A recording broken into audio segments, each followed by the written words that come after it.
जय हिंद।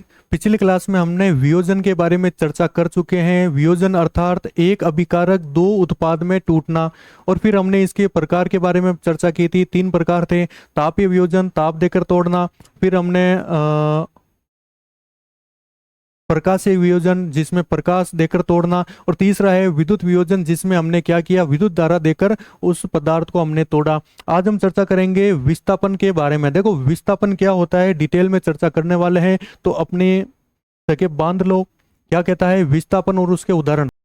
वीडियो में आगे बढ़ने से पहले एक छोटी सी जानकारी, आपको हमारी वेबसाइट ज्ञानशाला.co.in पर विजिट करना है। जैसे आप विजिट करोगे आपके सामने इस प्रकार का इंटरफेस आएगा, और सबसे पहले आपको हमारी आईडी से, आपकी जो जीमेल आईडी है उससे आप लॉगिन करोगे। देखो लॉगिन करने के बाद आपके सामने ये ऑप्शन आने वाले हैं, स्कूल कंपटीशन। तो आपको स्कूल में अगर आप बच्चे हो तो स्कूल पर क्लिक करना। तो स्कूल में आपके सामने अभी क्लास 10 साइंस और क्लास 10th आपके सामने आएगा।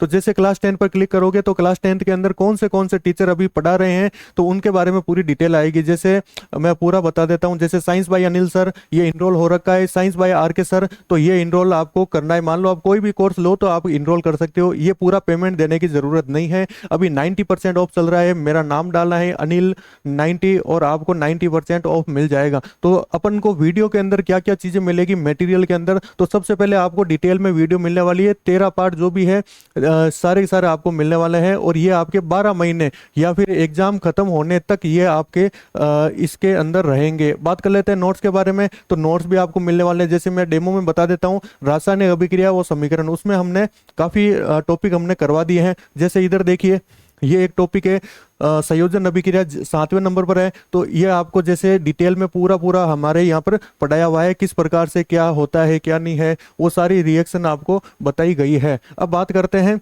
हमारे नोट्स के बारे में। देखो नोट्स में आपको क्या मिलेगा, एकदम सिस्टमेटिक तरीके से मिलेगा। जैसे आपने यूनिट पहला पर आपने क्लिक किया, और क्लिक करने के बाद 07 वाली जो नोट था ना, मतलब संयोजन अभिक्रिया, इधर ही आपके संयोजन अभिक्रिया के नोट्स भी मिल जाएंगे। तो आपको कंफ्यूज होने की भी जरूरत नहीं पड़ेगी, और इन नोट्स को आप डायरेक्ट अपनी कॉपी के अंदर लिख सकते हो। जैसे देखो ये मैंने जब समझाया था वो भी आपको मिलेगा, और आपको कॉपी के अंदर कौन सा लिखना है ये लिखना है। जैसे संयोजन अभिक्रिया किससे कहते हैं, इसका उदाहरण दीजिए, तो परिभाषा, फिर इसके उदाहरण, इस प्रकार से आपको नोट्स मिलने वाले हैं। फिर आपको जो PYQ है वो भी आपको साथ साथ मिलेंगे। मतलब मैंने जो भी सॉल्व कराया वो सारे सारे आपको मिल जाएंगे। और इसकी अभी रेट है 111, तो इसको हम 90% ऑफ करके मात्र 11 रुपए में अभी हम सेल कर रहे हैं। तो आप इसको मौके को जाने मत दीजिए, ठीक है। तो वीडियो में आगे बढ़ते हैं। विस्थापन के अंदर क्या होता है, मैं आपको एक चीज बताऊं। अधिक क्रियाशील तत्व क्या करेगा, कम क्रियाशील तत्व को उठाकर बाहर फेंक देगा। मतलब आप ये समझो क्लासरूम है, क्लासरूम में क्या हुआ कि सब बैठे हैं, ठीक है, सब अपनी जगह पर बैठे हैं। क्या होगा, एक मोटा तगड़ा आदमी आएगा जिसकी क्रियाशीलता अधिक है। वो क्या करेगा, कोई भी कमजोर आदमी देखेगा, कमजोर बच्चे को देखेगा, और कमजोर बच्चे को उठाकर क्या करेगा, बाहर फेंक देगा, और उसकी जगह पर खुद बैठ जाएगा। यही क्या होता है, विस्थापन के अंदर होता है। विस्थापन के अंदर क्या चलता है, दादागिरी चलती है। बात समझ में आ गया। अब देखो कॉपर सल्फेट के विलयन में लोहे के जो कीले डूबी हुए, ये प्रश्न आपको पूछा जा सकता है। क्या करना है भैया, अरे भाई एक पात्र बनाना है, इस पात्र में हमने क्या किया, हमने क्या कर दिया भैया, ये एक विलयन है जिसको अपन क्या बोलते हैं, कॉपर सल्फेट। कॉपर सल्फेट का जो विलयन है इसमें हमने क्या करना है, एक लोहे की क्या करनी है, कील को डुबाना है।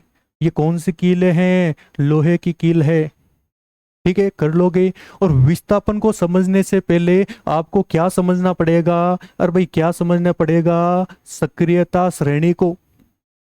सक्रियता श्रेणी, सक्रियता श्रेणी में क्या समझाया जाता है पता है आपको, अरे भैया पता है क्या, सक्रियता श्रेणी में यह समझाया जाता है कि कौन सा तत्व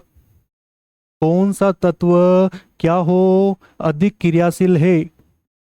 ये हम किस में पढ़ेंगे, अरे भैया सक्रियता श्रेणी के अंदर पढ़ेंगे। तो सक्रियता श्रेणी हालांकि आपके चौथे पार्ट में लगता है, लेकिन आपको विस्थापन समझाना है तो हम क्या करेंगे, आज ही इसको समझ लेंगे, ठीक है। देखो एकदम आसान सी ट्रिक है। ट्रिक कौन सी है, याद हो गई होगी। कालू ने कार मांगी, कालू एक बच्चा है, उसने क्या मांगी, कालू ने कार मांगी, ओल जैन फरारी। पापा बोले, पापा क्या बोले, हट कुत्ते हरामी, आ गया औकात पर।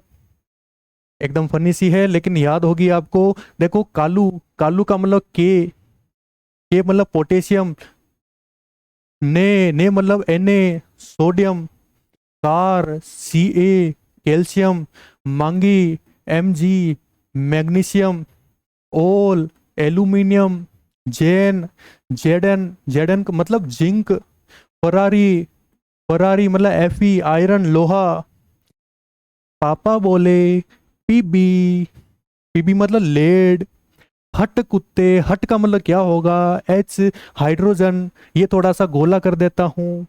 कुत्ता का मतलब क्या होगा, Cu कॉपर, हरामी हरामी एच जी मतलब पारा, हरामी होता है, क्यों होता है, ये हमारे शरीर में अगर गया पारा तो हमको क्या कर देगा, नष्ट कर देगा, इसका मतलब ये क्या होता है, हरामी Hg। आ गया Ag सिल्वर, औकात पर औ Au सोना। ठीक है, हो जाएगा।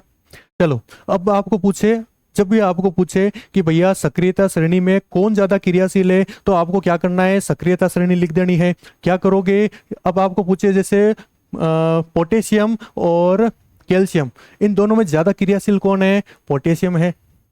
इसका मतलब जो ज्यादा क्रियाशील होगा वो कम क्रियाशील को उठाकर बाहर फेंक देगा। जैसा कि मैं आपको बताऊं कि जैसे एल्यूमिनियम एल्यूमिनियम और जिंक दोनों में अगर लड़ाई कराई जाए तो जीतेगा कौन, एल्यूमिनियम, क्योंकि एल्यूमिनियम क्या है, सक्रियता श्रेणी इसकी ज्यादा है। आपकी लड़ाई Fe और मान लो कॉपर में कराई तो कौन जीतेगा, Fe जीतेगा। Fe क्यों जीतेगा, क्योंकि ये सक्रियता श्रेणी में ऊपर आता है, ऊपर आने का मतलब क्या होगा, ये अधिक क्रियाशील होता है। बात सुने आ गया, चलो याद हो गया होगा। अब इसकी परिभाषा देखो, विस्थापन अभिक्रिया वह रासायनिक अभिक्रिया जिसमें एक अधिक क्रियाशील तत्व कम क्रियाशील तत्व को उसके या उसके विलयन में से विस्थापित कर देता है, विस्थापन अभिक्रिया कहलाती है। और एक प्रयोग आप देखिए, ये आपके सामने एक प्रयोग है। हमने क्या किया, एक स्टैंड लिया है, स्टैंड पर हमने क्या कर दिया, एक परख नली को रख दिया है, और इस परख नली को रखने के बाद हमने एक धागा लिया, धागे से हमने दो कीले लटका दी, और इस कीले को क्या किया, कॉपर सल्फेट का जो विलयन जो कि परख नली के अंदर भरा था उसके अंदर हमने डाली। और जैसे हमने कील डाली तो क्या होगा, ये जो कॉपर सल्फेट है, मैंने आपको क्या बताया था, इधर देखो, ये Fe और कॉपर, इनमें ज्यादा क्रियाशील कौन सा है, Fe ज्यादा क्रियाशील है। इसका मतलब आप क्या समझे, ये कॉपर सल्फेट का जो विलयन है इसमें से कॉपर ये जो लोहे की कील क्या करेगी, FeSO4 बनाएगी, फेरस सल्फेट में चेंज हो जाएगी। और ये जो विलयन है, इस विलयन का रंग पहले कौन सा था, नीले कलर का था, और ये नीला कलर अब किस में चेंज हो जाएगा, हरे कलर में चेंज हो जाएगा। ये रहा CuSO4। Fe ने इस पर क्या किया, आक्रमण किया। Fe ने क्या किया, Cu को उठाया, बाहर फेंका और खुद जाकर बैठ गया, FeSO4 बना, और Cu को बेचारे को कहाँ कहाँ निकाल दिया, बाहर निकाल दिया। प्रश्न पूछा जा सकता है कि उपरोक्त अभिक्रिया के अंदर, थोड़ा सा फोकस सेट नहीं हो रहा है, उपरोक्त अभिक्रिया के अंदर विस्थापित तत्व कौन सा है जिसका विस्थापन हुआ है, या फिर जिसको उठाकर बाहर फेंका है, किसको बाहर फेंका है, कॉपर को बाहर फेंक दिया, क्योंकि Fe ज्यादा क्या है, क्रियाशील होता है। बात समझ आ गई। चलो, ये यहीं पर ये भाषा लिखी हुई है, CuSO4 विलयन में लोहे की कील लटकाने या डुबोने पर विलयन का नीला रंग मलिन हो जाता है, मतलब गायब हो जाएगा, क्योंकि लोहा तांबा से अधिक क्रियाशील होने के कारण लोहा FeSO4 में से Cu को क्या करेगा, विस्थापित कर देगा या बाहर निकाल देगा, और FeSO4 जो कि हरे रंग का होता है, इसी प्रकार विलयन का नीला रंग किस में चेंज हो जाएगा, मलिन हो जाएगा, या फिर नीला रंग हरे रंग में चेंज हो जाएगा, जैसा कि आप इस प्रयोगशाला में देखा है। चलो, समझ में आया। और कौन कौन से उदाहरण है, देखिए, CuSO4 जेडन के साथ अभिक्रिया कराई, तो मुझे एक बात बताओ, जेडन ज्यादा क्रियाशील है या नहीं है, ज्यादा क्रियाशील है, तो जेडन क्या करेगा, Cu को उठाकर बाहर फेंक देगा, ये Cu बेचारा बाहर आ गया और ZnSO4 बनेगा, जिंक सल्फेट। ये रिएक्शन देखो, CuCl2 Pb के साथ अभिक्रिया कराई, तो मैंने आपको एक चीज और बताई थी, इसमें भी ज्यादा क्रियाशील कौन सा है, Pb ज्यादा क्रियाशील है, तो Pb क्या करेगा, Cu को क्या कर देगा, बाहर निकाल देगा और उसकी जगह पर खुद आ जाएगा। एक रिएक्शन और देखो, AgNO3, इसमें भी क्या कर दिया, Cu। अब इनमें से Cu ज्यादा पावरफुल है, अरे भाई सीयू कॉपर बोल रहा है, अब तो मैं ज्यादा पावरफुल हूं ना। तो इसने बेचारे ने क्या किया, चांदी बाई को बाहर निकाल दिया, ये रही चांदी बाई सा, और खुद क्या हुआ, यहाँ पर आकर बैठ गया, कॉपर नाइट्रेट का निर्माण कर दिया। ये रिएक्शन एक बार देख कर जाना, एग्जाम में प्रश्न मोस्ट इंपोर्टेंट टॉपिक होता है विस्थापन वाला। ठीक है, चलो बात करते हैं, क्या बात करेंगे, प्रश्न पर आते हैं। क्या प्रश्न कह रहा है, निम्न में से कौन सी विस्थापन अभिक्रिया है। विस्थापन अभिक्रिया कौन सी है, पहली अभिक्रिया कौन सी है, अरे भैया कौन सी है, कौन सी है, संयोजन अभिक्रिया है। दूसरी देखो CuSO4 Fe, FeSO4 Cu, इसका मतलब क्या हुआ, Fe ज्यादा क्रियाशील है, और Fe ज्यादा क्रियाशील होने के कारण Cu को बाहर निकाल दिया, तो ये कौन सी हो जाएगी, विस्थापन की अभिक्रिया है। कौन सी है भैया, विस्थापन। अगला देखो HCl, NaOH, NaCl और H2O, ये तो अम्ल और क्षार, अम्ल और क्षार की जो अभिक्रिया होती है वो अभिक्रिया कौन सी होती है, उदासीनीकरण होती है। कौन सी अभिक्रिया होती है, उदासीनीकरण अभिक्रिया होती है, जिसको अपन द्विविस्थापन भी कहते हैं। द्विविस्थापन के अंदर आयनों का आदान प्रदान होता है। अगली रिएक्शन यही है, देखो AgNO3 NaCl, ठीक है, ये देखो Ag, ये इधर का, इधर वाला कोना और इधर वाला कोना आपस में क्या करेंगे, अभिक्रिया करेंगे। देखो AgCl बना दिया, और अंदर वाले क्या करेंगे, आपस में अभिक्रिया कर लेंगे, NaNO3 बना दिया। और ऐसी जब अभिक्रिया होती है उसको अपन क्या बोलते हैं, द्विविस्थापन बोलते हैं। क्या बोलेंगे, द्विविस्थापन। आ गया समझ में। चलो क्या कहता है अगला प्रश्न, CuSO4 विलयन में लोहे की कील डालने पर विलयन का रंग कैसा हो जाता है। पहला जो नीला रंग था वो कैसा रंग का हो जाएगा, हरे रंग का हो जाता है। हरे रंग का क्यों होता है, क्योंकि जो FeSO4 होता है उसका कलर कैसा होता है, हरा होता है। और जो पहला जो CuSO4 था उसका रंग कैसा था, नीला था। अरे भैया समझ में आया इतना। अगला देखो प्रश्न क्या कहता है, CuSO4 plus FeSO4 plus Cu अभिक्रिया में कौन विस्थापित हो रहा है, कौन विस्थापित हो रहा है, अर्थात किसको निकाला जा रहा है। विस्थापित का मतलब क्या हुआ, किसको बाहर निकाला जा रहा है, किसको क्या किया जा रहा है, बाहर निकाला जा रहा है। मुझे एक बात बताओ, बेचारे किसको बाहर निकाल दिया, जो कम क्रियाशील है। तो इनमें से किसको बाहर निकाल दिया हमने, कॉपर को बाहर निकाल दिया। किसने निकाला, Fe ने निकाला। Fe ने क्यों निकाला, क्योंकि Fe ज्यादा क्रियाशील होता है। और ये हमको कैसे पता चला, सक्रियता श्रेणी जब पढ़ी थी तब हमको इसका पता चला था। अगला देखो, निम्न में से अधिक क्रियाशील धातु कौन सी है। अब भैया अधिक क्रियाशील कौन सी है, देखो कालू ने एग्जाम में लिख लेना, कार मांगी, ऑल, जैन, फेरारी, पापा बोले, हट कुत्ते, हरामी, आ गया औकात पर, ये लिख दी। अब इसमें से देखो जो सबसे पहले आया इनमें से वो सबसे ज्यादा क्रियाशील होगा। देखो ये आया नहीं, कौन से आए हैं, सबसे पहले जो आया है वो देखो, देखो ये आया नहीं, सोडियम आया नहीं, कैल्शियम आया नहीं, मैग्नीशियम आया नहीं, एल्युमिनियम आया नहीं, जिंक देखो आया नहीं आया, Fe आया, बिल्कुल आया। जो सबसे पहले आया इसका मतलब वही ज्यादा क्रियाशील है। और अगर आपको इसका क्रम पूछ ले तो भैया Fe सबसे ऊपर होगा। फिर देखो Pb नहीं आया, Cu आया क्या, इधर ये नहीं आया, Cu चलो आ गया। ये कितने नंबर पर आएगा, Fe के बाद में अब क्रियाशील कौन है, इन चारों में Cu है।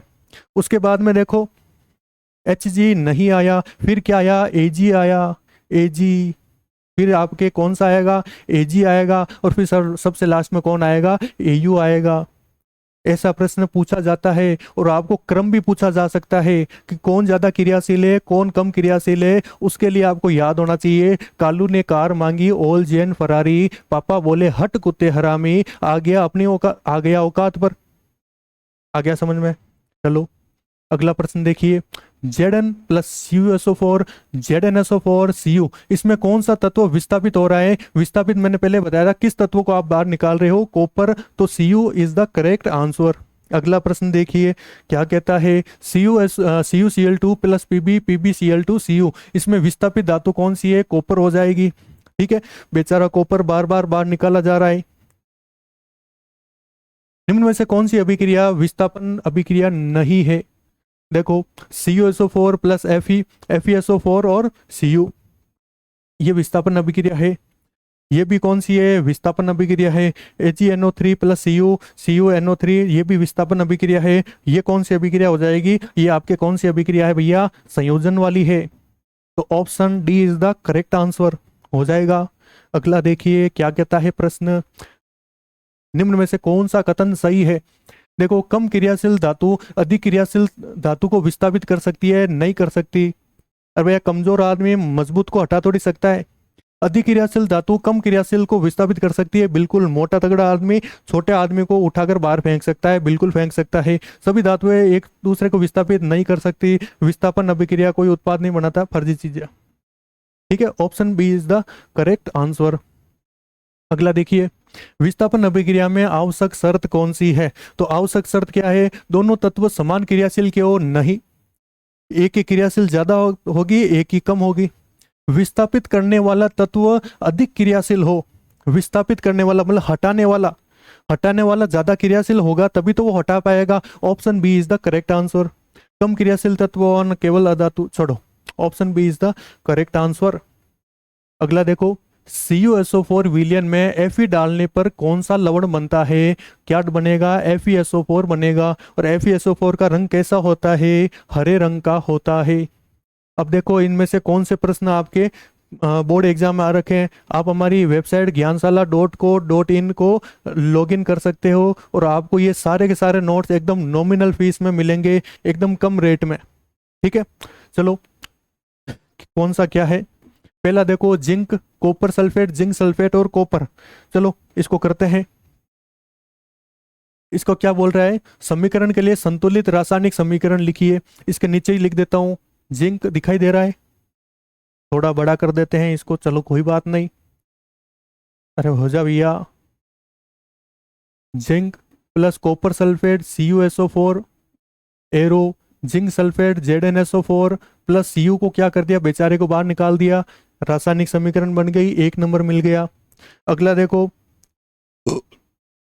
ये आपके उसमें पिछले वाले में था, ठीक है, यही प्रश्न था क्या? अगला देखो, iron plus copper sulphate. Iron को अपन क्या बोलते हैं? Fe। कॉपर सल्फेट को अपन क्या लिखते हैं भैया? क्या लिखते हैं? CuSO4 arrow, iron sulphate FeSO4 plus copper को क्या कर दिया? बाहर निकाल दिया। आयरन सल्फेट बोलो या फेरस सल्फेट बोलो, एक ही बात है। कॉपर सल्फेट के विलयन में डूबी लोहे की कील की अभिक्रिया के लिए प्रदर्शन व्यवस्था आपको चित्र बनाना है। तो वो चित्र आपको मैंने बनवाया था, वो AGT चित्र आपको इसके अंदर बनाना है। कॉपर सल्फेट के विलयन में लोहे की कील डुबाकर विस्थापन अभिक्रिया का प्रयोग प्रदर्शन को चित्रित कीजिए। तो चित्र आपको सारे के सारे देखने हैं, कोई भी प्रश्न में चित्र को छोड़ना नहीं है, आपको अपने हिसाब से चित्रों को बनाना है। तो दोस्तों, हमारा जो विस्थापन टॉपिक है वो खत्म होता है। अगली क्लास में हम द्विविस्थापन के बारे में जानकारी लेंगे। तो मिलते हैं अगली क्लास में, तब तक के लिए जय हिंद, जय भारत।